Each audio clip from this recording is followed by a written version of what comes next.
श्रावण मास महात्म्य कथा श्रृंखला अध्याय 24।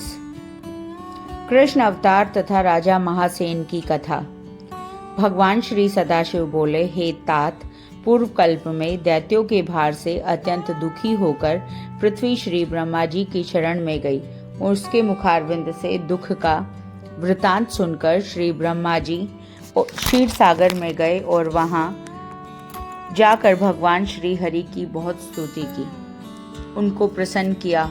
श्री ब्रह्मा जी के मुख से सारी कथा सुनकर भगवान श्री हरि ने श्री ब्रह्मा जी और उनके साथियों देवताओं से कहा, हे देवतागण, तुम लोग डरो नहीं। देवकी के उदर से अवतार ग्रहण करके पृथ्वी का कष्ट हरूंगा। आप सब देवतागण पृथ्वी पर जाकर यादव रूप में उससे उत्पन्न हो। ऐसा कहकर भगवान अंतर्ध्यान हो गए।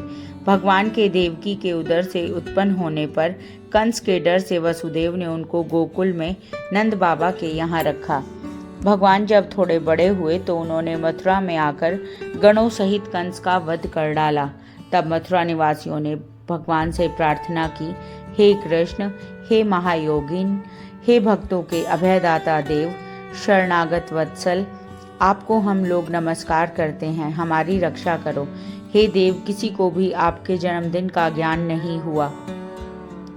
जान लेने पर हम सब उस दिन वर्धापनोत्सव करेंगे। भगवान ने उन लोगों की भक्ति, श्रद्धा और अपने में आत्मीयता देखकर उन लोगों से जन्म दिवस में होने वाला कार्य कहा।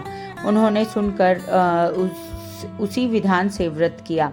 व्रत करने वालों को भगवान ने अनेकों वर दिए। हे तात, इसके संबंध में मैं तुम्हें एक प्राचीन इतिहास सुनाता हूँ। अंग देश में उत्पन्न मित्रजीत नामक एक राजा हुआ था। उसके पुत्र का नाम महासेन था।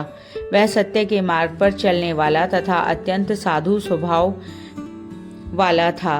वह प्रजा की देह प्राण से रक्षा करता था। प्रजा भी उस पर जान छिड़कती थी। लेकिन अचानक वह पाखंडियों के साथ में रहने लगा और राजा, जो कि कभी धर्मात्मा था, अब अधर्म में लग गया।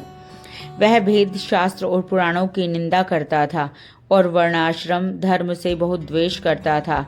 हे तात, इस प्रकार बहुत काल बीत जाने पर उसकी मृत्यु हो गई और वह काल के वशीभूत हो यमदूतों के वश में हो गया। यमदूत उसे पाश बंधन में बांधकर यम के समीप ले गए और दुष्ट संगति में रहने के कारण उसे बहुत पीड़ा और प्रताड़ना दी गई।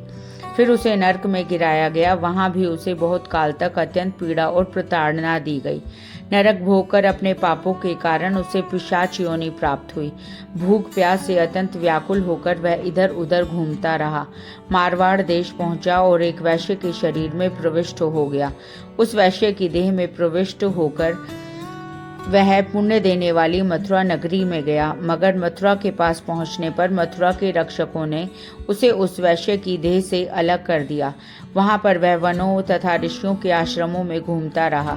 दैव योग से जन्माष्टमी के दिन ऋषियों तथा द्विजों द्वारा की जाने वाली पूजा में सम्मिलित होकर रात भर जागता रहा। उसने वहां हरि कथा सुनी, जिसके प्रभाव से वह उसी क्षण वहीं निष्पाप, पवित्र और स्वच्छ चित्त होकर प्रेत शरीर को छोड़कर विमान द्वारा विष्णु लोक में पहुंच गया। यमदूतों से त्यक्त होकर वह दिव्य भोग समन्वित हो गया। इस व्रत के प्रभाव से वह मोक्ष को प्राप्त हुआ। तत्वदर्शियों ने इस व्रत को सविधि करने के लिए कहा है। यह व्रत सब इच्छाओं को पूर्ण करने वाला है। जो इस तरह जन्माष्टमी का व्रत करता है, उसकी सभी कामनाएं पूर्ण हो जाती हैं। हे तात, वह वैकुंठ में देवमान से 1,00,000 वर्ष तक अनेक तरह के भोगों को भोग कर पुण्य शेष होने पर यहाँ आता है। वह इच्छा समृद्ध तथा सब अशुभ रहित राजवंश में उत्पन्न होता है। विद्वानों को चाहिए कि सदा कृष्ण जन्म का विधान लिखकर दूसरों में इसका प्रचार करें और सर्व शोभा समन्वित कृष्ण जन्म का एक जगह संभार इकट्ठा करें। जिस जगह पर व्रत और उत्सव सहित पूजा होती है, वहां पर कभी भी परचक्र का भय नहीं होता। उस स्थान पर मेघ स्वेच्छा से वर्षा करता है। जिस घर में भगवान श्री कृष्ण चंद्र जी महाराज की पूजा होती है, वहाँ सब प्रकार की रिद्धियां होती हैं तथा प्रेत आदि का भय नहीं होता। संसर्ग में जो भी व्यक्ति द्वारा अव्यग्र मन से व्रत का दर्शन कर लेता है, वह पाप ताप से छूटकर हरि के चरणों में पहुंच जाता है। जय सदाशिव, जय शिव शंभु।